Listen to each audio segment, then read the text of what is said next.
How's it going, everybody? We've made it to another week of the Mer Train.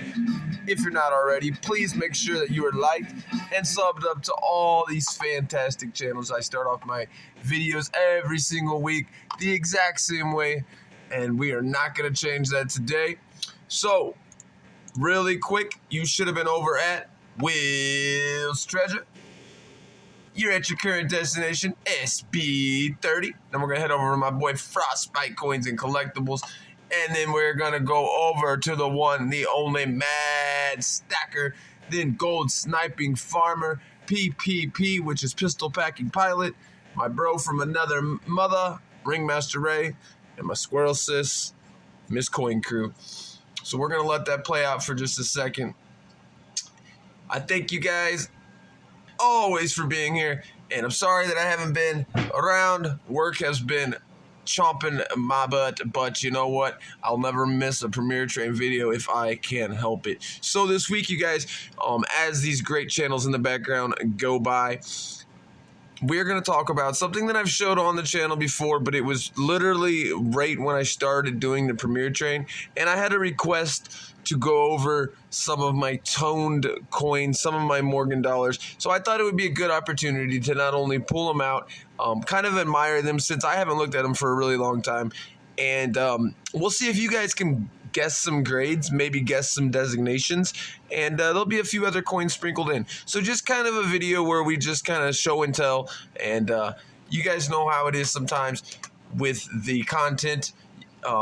I want to make stuff that you guys want to see too, that you request. So anyhow, without further ado, particularly, we are going to show some Morgans that are not toned.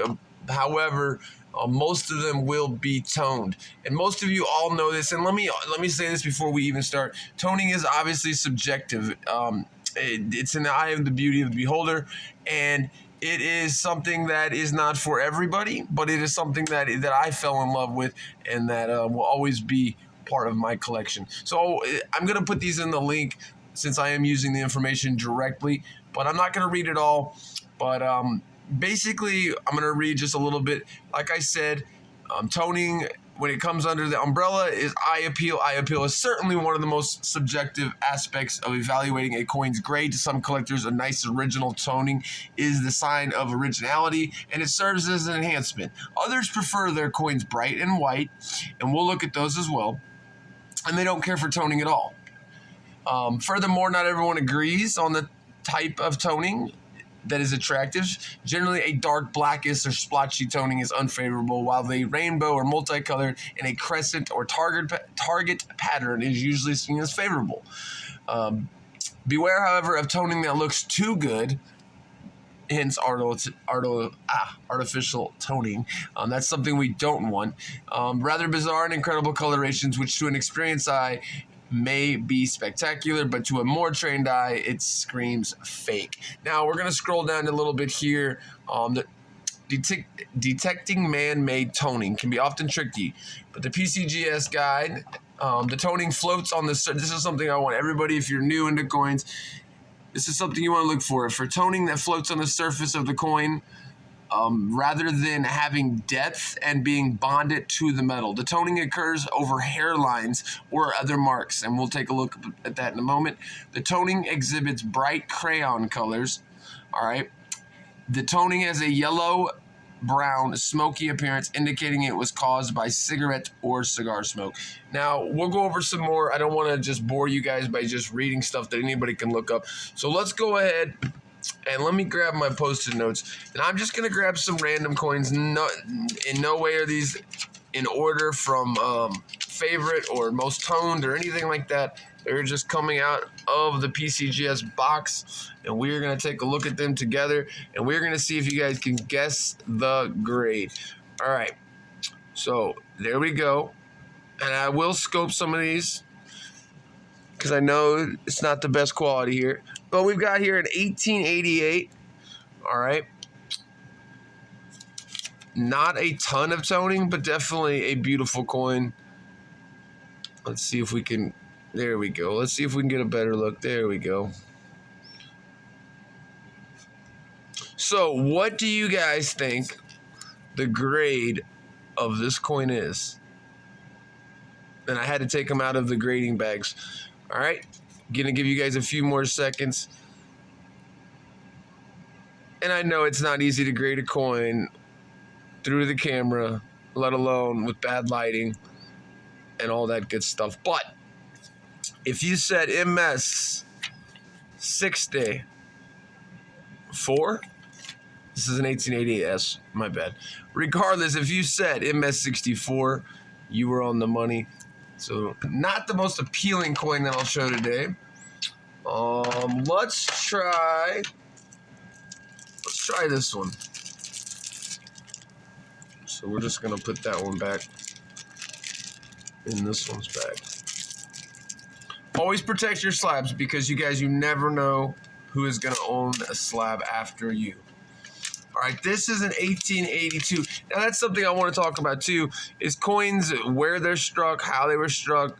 Well, not how they were struck, but you know what I mean, how well they were struck. All of that comes into play on a coin.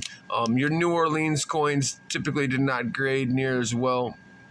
Well, yeah, I mean, the strikes weren't near as well as some of like the S-Mint marks would be. All right, I'm talking too much. A little bit of toning up here. Let's just get a little look here.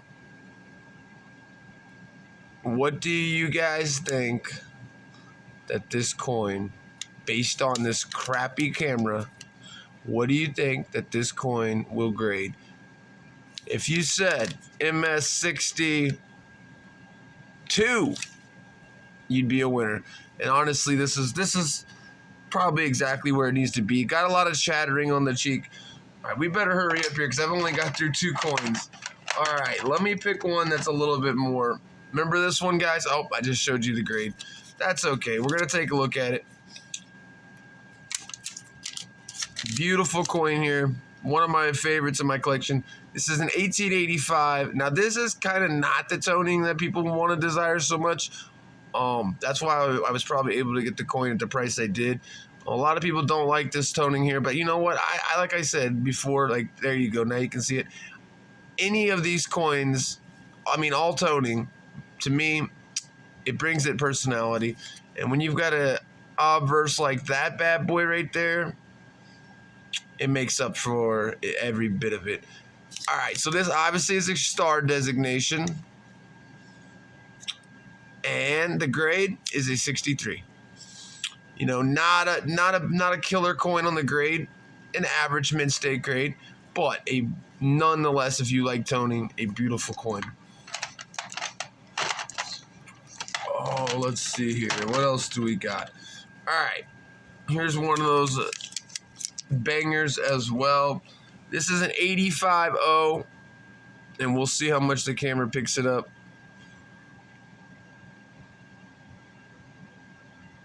There we go. So in your all's opinion, is the toner market growing? Because, you know, it's debatable. Has it been stagnant? I would argue that I think it's definitely not going down in any way. It may be somewhat stabilizing. We did get the star, and that would be a 64. So the reason I showed them back to back is because you have 2 obverse slab tones here, same date, same star designation, and let's see if you can actually tell. Obviously, without magnification, you're not going to be able to tell too well by the naked eye, especially with the toning.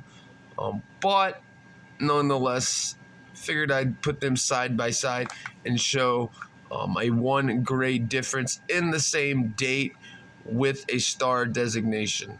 I don't like to see all these scuffs. This slab is, they got some scuffs, but not too bad. Put them back in their plastic after I'm done. All right, like I said, you guys, I just winged this one. Next one I'm going to show, since we should not, remember, these are star, 63, 64, a non-toned coin, but the same date, and I'm going to go ahead and show you guys, since kind of already 63, 64. This is a blast white coin. This is what a lot of people prefer on their Morgan dollars, because obviously that's, when you think of a brilliant uncirculated coin, this is probably what would come to mind. You're looking for that cartwheel effect. This is a stunning coin for the date. Anytime you get a New Orleans coin in a 65 or better, it's always going to be a very, very desired coin to somebody out there. I mean, that thing is beautiful. Now, I definitely want to show another aspect of coins here. We'll go ahead and do these. We got time first. All right, so let's cover the grade up on this one a little bit here. Now, this is the old soapbox. It's an 1884 O. All right. So take a good look at her. What do you think she'll grade? But before you, and obviously you see she's got a lot of scratches, so you're not going to want to overgrade here. All right, we'll just unveil it. A 62. And let's look at the same date without a van, but still the same date, just so you all out there that are new into getting into the slabs can see what a 62 and a 64, because the van would have no effect on the grade whatsoever. So as you can see, grading coins can be somewhat tough. Now, I could definitely have looked at these coins, not these particular coins, but coins in general, enough to be able to pick up that this is definitely a higher grade coin. You can tell in the fields, just an overall better coin. But to a new collector, if you pin these up, a lot of people, maybe not, these aren't the two best examples, a lot of people may get fooled easily. So it is important to always, if you're spending a lot of money on a slab, guys, and you feel that it could be undergraded, make sure you always get some opinions, unless you're an expert, of course. All right, let's show, and I've got too many coins for the amount of time. All right. This coin here, let her focus. Come on. 1884. Camera's not going to work with me, of course. All right, this is a CC, and you do see the cartwheel. So can anybody guess the grade? Now, 84 is a common date for a CC. All right, there you go. Now you can see the fields a little better. All right. Do you think this coin possibly has a designation? See that cartwheel go? Pew, whew, whew. All right, let's go. PL, MS63, PL. So this is a 63 Carson City with the PL designation. So definitely a beautiful coin in my collection. Holy crap, you guys. Well, there will be a part 2 of this, because we are already at my time, which is unbelievable. I didn't even get through more than basically half a box. So I hope the person, which I'm not going to put you on blast, I hope you enjoyed this. I will do another one in the future, not next week, but in the future, with some of the coins that I hadn't showed. You guys, we didn't get to even half the stuff I wanted to show, but go over to my brother, Frostbyte Coins and Collectibles. I'll see you guys soon. Have a super shiny silvery weekend. The Silver Bull 30 loves ya.